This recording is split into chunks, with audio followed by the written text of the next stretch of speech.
Travailler en autonomie sur son adressage peut s'avérer être une tâche complexe pour une petite commune qui ne dispose pas des ressources techniques suffisantes.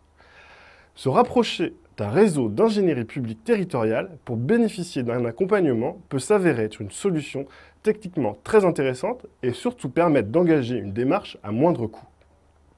Le département du Calvados, en tant que chef de file des solidarités territoriales, a mis en place une offre d'ingénierie publique visant à accompagner les communes qui souhaitent réaliser un plan d'adressage.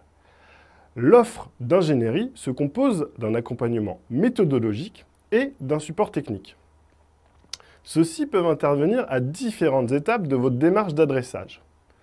L'étape 1 est l'étape du diagnostic des adresses. À cette étape, nous vous aidons à réaliser un état des lieux des adresses existantes sur votre territoire. L'objectif est de réaliser un diagnostic permettant d'identifier les voies non nommées et les éventuels doublons afin de définir le périmètre de votre plan d'adressage. L'étape 2 est l'étape du référencement et de la réalisation du plan d'adressage. Pour cette étape, nous mettons à disposition un système d'information géographique avec des outils simples vous permettant de cartographier les nouvelles voies, les voies à nommer et géoréférencer les nouvelles adresses.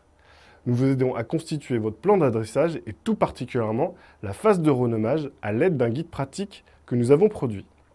Ainsi, la complexité technique associée au référencement et à la réalisation du plan d'adressage sont absorbées en partie par les services techniques du département. L'étape 3 est l'étape de prise de décision et de délibération par la commune. Pour cette étape, le département souhaite vous faciliter le travail en mettant à disposition des modèles de délibération et des avis d'information pour la population. L'étape 4 est l'étape de la mise en place des supports physiques.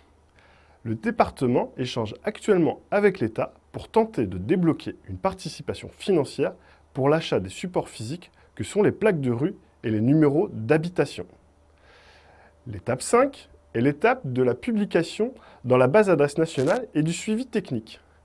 Pour cette étape, le département a connecté son système d'information géographique à l'API BAN. L'objectif est d'alimenter en continu la base adresse nationale. Par ailleurs, la direction départementale des finances publiques et le département du Calvados sont partenaires sur le projet d'adressage. Grâce aux outils mis en place par le département, la direction départementale des finances publiques est informée en temps réel des mises à jour effectuées par les communes.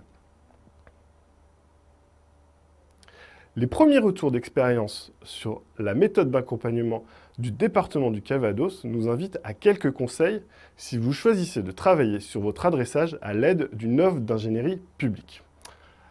En premier lieu, il faut réunir une équipe projet composée de décideurs et de personnes ayant une connaissance très fine du territoire. Deuxièmement, le référencement et la réalisation du plan d'adressage doivent se faire avec des outils cartographiques adaptés, c'est-à-dire un fond de plan cadastral indiquant l'adresse connue des services fonciers, mais aussi une interface cartographique intuitive avec des outils faciles à prendre en main. Ensuite, l'effort et la réflexion doivent porter dans un premier temps, sur les adresses non normalisées. D'un point de vue organisationnel, il conviendra également d'anticiper 2 points.